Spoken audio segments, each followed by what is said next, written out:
Hello everyone, welcome back to the channel. अगर आप house rent पे करते हैं तो इनकम टैक्स में उसका डिडक्शन क्लेम करने के लिए दो सेक्शंस है।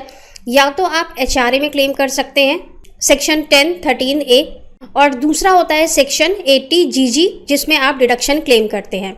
सेक्शन 10(13)(a) बेसिकली एग्जामिशन है, वो डिडक्शन नहीं है, लेकिन सेक्शन 80(gg) एक डिडक्शन का सेक्शन है जो आपको चैप्टर 6A डिडक्शंस के कॉलम में मिलता है अपनी इनकम टैक्स रिटर्न में। सेक्शन 10(13)(a) में एग्जामिशन वो लोग क्लेम करते हैं जिनको कि अपने एम्प्लॉयर से एचआरए पोर्शन मिलता है अपनी पे स्लिप में, और सेक्शन 80(gg) में वो लोग रेंट क्लेम करते हैं जिनको कि एचआरए नहीं मिलता है अपने सैलरी कंपोनेंट में। अगर आप दोनों सेक्शंस में रेंट क्लेम कर लेंगे, सेक्शन 10(13)(a) में भी क्लेम कर लेंगे और सेक्शन 80(gg) में भी क्लेम कर लेंगे, तो आपका आईटीआर डिफेक्टिव हो जाएगा। दोनों में आपके पास चॉइस है, या तो आप सेक्शन 10(13)(a) में क्लेम कर सकते हैं या फिर 80(gg) में। आज का वीडियो एचआरए से रिलेटेड नहीं है। जिन लोगों को एचआरए नहीं मिलता है वो लोग अपने मकान का किराया एज अ डिडक्शन कैसे क्लेम करेंगे सेक्शन 80(gg) में। तो इस सेक्शन में रेंट क्लेम करने के लिए आपको फॉर्म नंबर 10(BA) को फिल करना होता है, इसे ई-वेरीफाई भी करना है, और इसके बाद आप अपनी आईटीआर में सेक्शन 80(gg) का डिडक्शन क्लेम करेंगे और इसके बाद आईटीआर को सबमिट करेंगे। तो यहाँ पर फॉर्म को पहले फिल किया जाता है, आईटीआर को बाद में फिल किया जाता है। अगर आप फॉर्म फिल नहीं करेंगे और 80(gg) का डिडक्शन क्लेम कर लेंगे तो आपका आईटीआर डिफेक्टिव हो जाएगा, या फिर अगर प्रोसेस हो भी गया तो 80(gg) के डिडक्शन को रिजेक्ट कर दिया जाएगा। इसी तरह से अगर आपने पहले आईटीआर फाइल कर दिया और बाद में आपने फॉर्म 10(BA) को फाइल किया, तब भी आपका सेक्शन 80(gg) का डिडक्शन रिजेक्ट कर दिया जाएगा।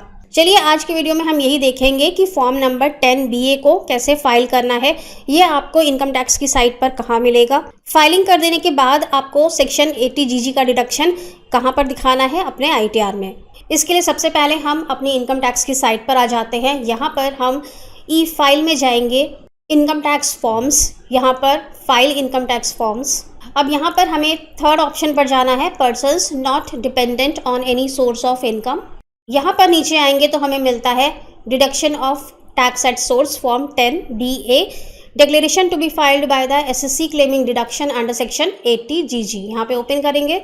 सबसे पहले आपको अपना असेसमेंट ईयर देना है 23-24। Continue. Let's get started. Declaration under section 80(gg) rent for residential accommodation. किसी भी किराए के मकान में रहते हैं, रेसिडेंशियल अकोमोडेशन है, उसका रेंट पे करते हैं तो डिडक्शन ले सकते हैं सेक्शन 80(gg) में।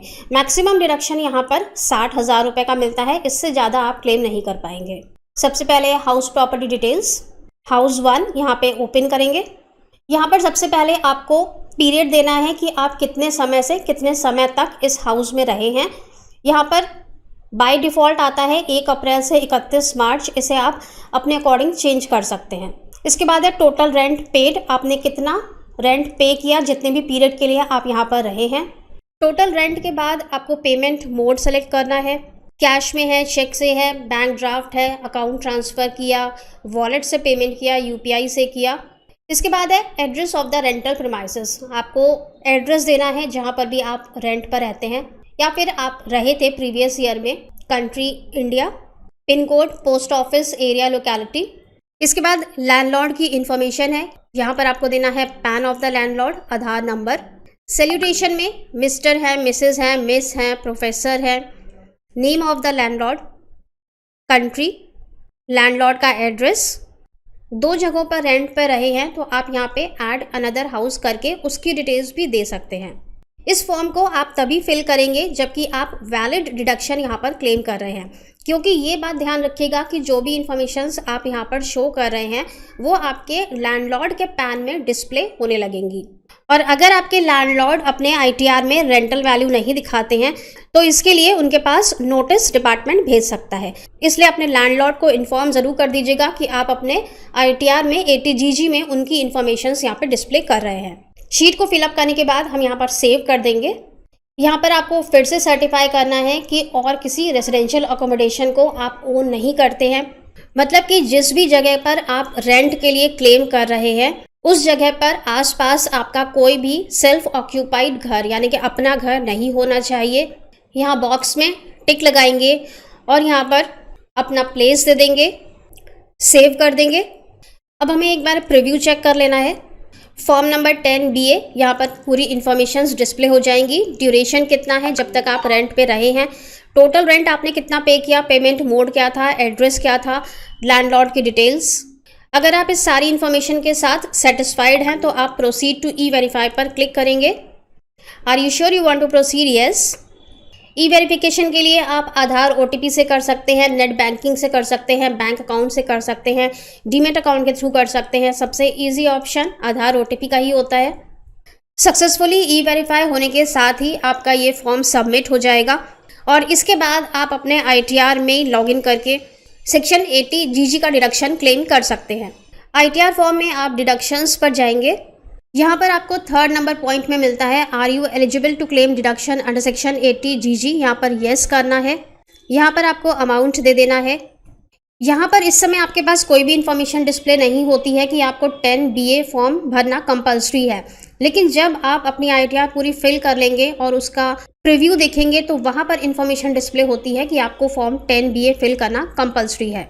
डिडक्शन का अमाउंट देकर आप नीचे डिडक्शंस को कंफर्म कर देंगे और यहाँ पर 80 GG में आपका ये रेंट डिस्प्ले हो जाएगा, अमाउंट एलिजिबल फॉर 80 GG। अब जब भी आपको इंटीमेशन आएगा तो आपका ये डिडक्शन रिजेक्ट नहीं होगा असेसिंग ऑफिसर के द्वारा, लेकिन अगर आपने फॉर्म 10BA को सबमिट नहीं किया हुआ है तो ये आपका डिडक्शन रिजेक्ट हो जाएगा। तो इस बात का ध्यान रखिएगा कि फॉर्म 10BA को पहले फिल करना है, उसे ई-वेरीफाई करना है और उसके बाद ही आपको अपना इनकम टैक्स रिटर्न फाइल करना है और इस डिडक्शन को यहाँ पर दिखाना है। सो आई होप कि वीडियो आपके लिए यूजफुल रहा होगा। Thank you so much for watching this video. Stay safe and healthy. Bye bye.